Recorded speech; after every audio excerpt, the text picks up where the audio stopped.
Assalamualaikum warahmatullahi wabarakatuh.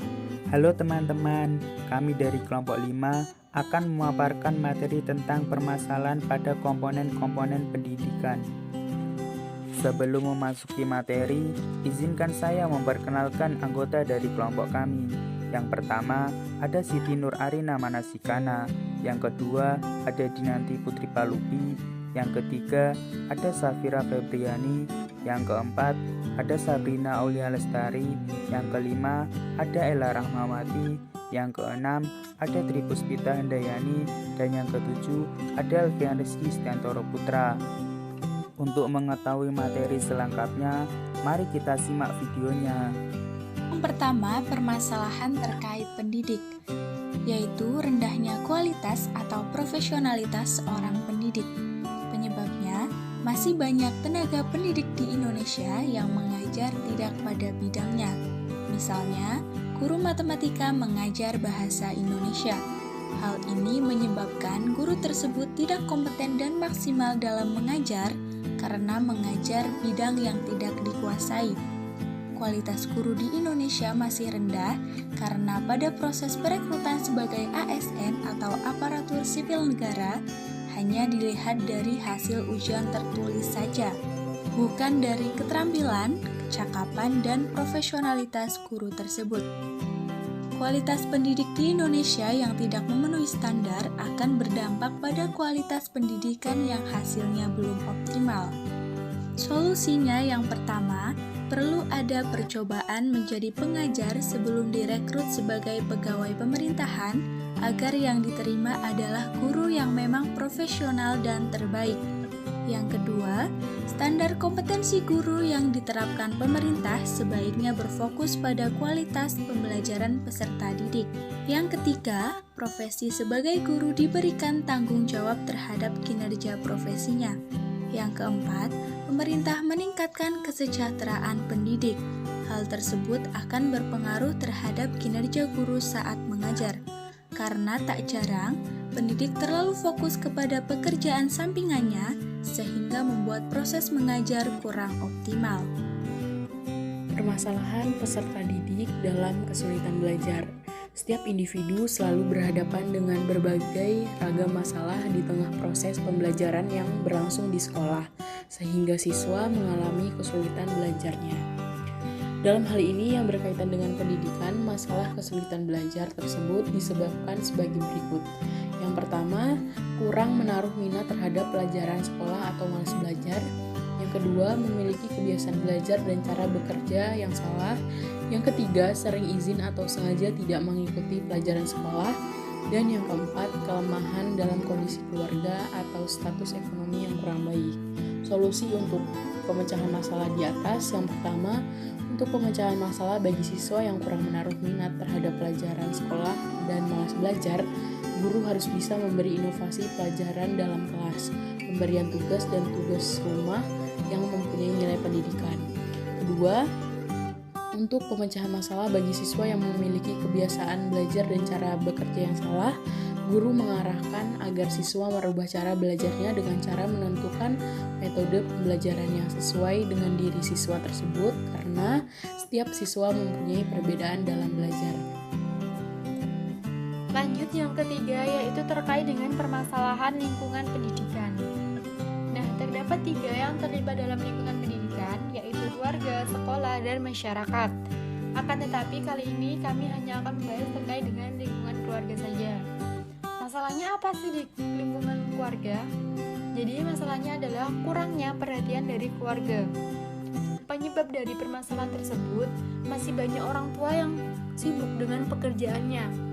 Mereka acuh tak acuh terhadap belajar anaknya, tidak memperhatikan sama sekali akan kepentingan-kepentingan dan kebutuhan anaknya dalam belajar, tidak mengatur waktu belajarnya, tidak ingin tahu tentang kemajuan belajar anaknya, dan kesulitan yang dihadapi anak dalam belajar. Hal tersebut mendoktrinisasi bahwa orang tua dari peserta didik tidak perhatian terhadapnya, serta ketika acara-acara penting di sekolah seperti rapat, pengambilan rapot, bahkan acara wisuda pun tidak bisa hadir. Ketiga, acara tersebut yang seharusnya sudah menjadi kewajiban seorang orang Kemudian tidak adanya komunikasi antara orang tua dan guru karena terlalu susah seorang wali murid untuk dihubungi. Dampaknya adalah peserta didik kurang mendapatkan motivasi untuk giat dalam hal menuntut ilmu. Nah, dari permasalahan tersebut, solusinya adalah orang tua maupun keluarga lainnya harus mampu meluangkan waktu untuk memberikan perhatian yang lebih kepada anak-anaknya dalam belajar. Boleh bekerja untuk membiayai pendidikan peserta didik, akan tetapi tidak lupa bahwa anaknya masih membutuhkan seorang guru di lingkungan keluarga. Selain itu, orang tua harus menjalin komunikasi yang baik dengan guru agar tahu progres peserta didik di sekolah. Permasalahan terkait isi pendidikan. Masalah yang sedang gencar di isi pendidikan adalah adanya pengembangan atau pergantian kurikulum setiap 5 tahun sekali, yakni pergantian kurikulum prototipe di beberapa sekolah. Kurikulum prototipe adalah kurikulum berbasis kompetensi untuk mendukung pemulihan pembelajaran dengan menerapkan pembelajaran berbasis proyek. Pengembangan kurikulum yakni mencakup perencanaan, penerapan, dan evaluasi. Penyebab terjadinya pengembangan kurikulum prototipe yakni Indonesia telah mengalami krisis pembelajaran. Banyak dari anak Indonesia yang tidak mampu menerapkan konsep matematika dasar. Alasan lain yakni guna pemulihan pembelajaran di masa pandemi COVID-19, yaitu kurikulum 2013. Kemudian tantangan masa depan meliputi arus globalisasi, masalah lingkungan hidup, dan persepsi publik.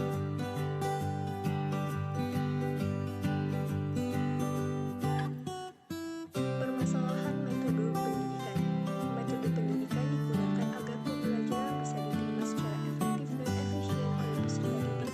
Setiap pendidik memiliki metode tersendiri dalam mengajar, namun seringkali timbul permasalahan. Yang umum terjadi yaitu masih minimnya kreativitas dalam menyampaikan metode pembelajaran. Mengapa hal tersebut masih terjadi? Seperti yang diketahui, dalam menerima materi, peserta didik memiliki kemampuan yang berbeda-beda. Namun seringkali metode yang digunakan sama setiap tahunnya, padahal perlu ada pembaruan metode berdasarkan situasi dan kondisi pembelajaran saat itu. Kemajuan teknologi akan semakin berkembang, namun masih banyak pendidik yang belum menguasainya. Hal tersebut menjadikan metode yang digunakan hanya yang itu saja. Padahal, hal tersebut akan sangat berdampak pada proses pembelajaran, yaitu kurang efektifnya proses pembelajaran yang akan menimbulkan rasa ketidakpahaman serta rasa malas saat mengikuti pembelajaran, sehingga capaian hasil pembelajaran peserta didik masih kurang.